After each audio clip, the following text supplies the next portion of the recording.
So Clint Atwater, I am a storyteller here in the area.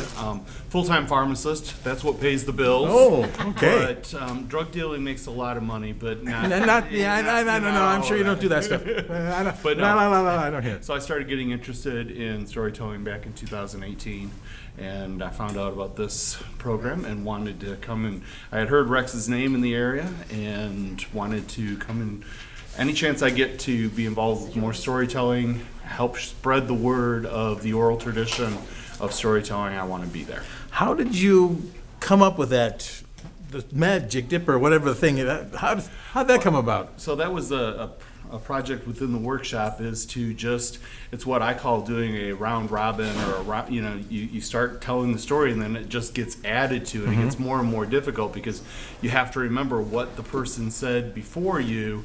And then the idea was to just come up and share the story and that was a compilation of, I guess there were 5 of us that all added to that story, and then they selected me to come up in front of everybody and to share the tale. And that was fine with you because you've done this before. I have done this before, absolutely. What is it about the magic dipper? That was good, a transition into that.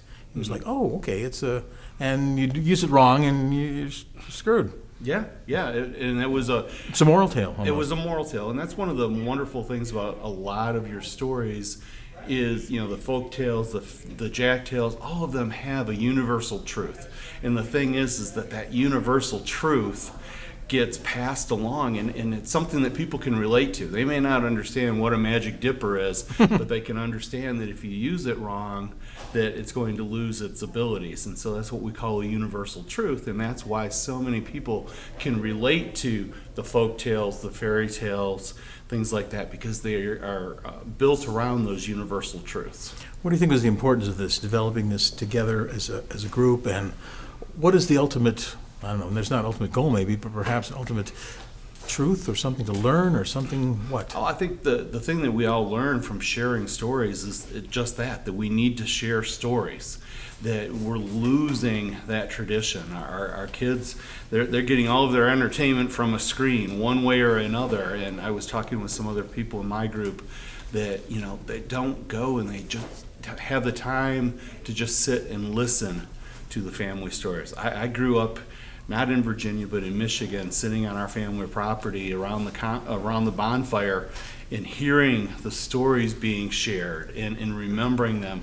And then as I grew older, I started being able to share in those stories. And so it's those personal stories that get passed down from generation to generation. And it saddens me to think that we have generations that are passing off and those stories are going to go with them unless our younger people and our families really make it a point to learn those stories, pass those stories on, those personal narratives, because that's rich family history that if it's not passed on will be lost.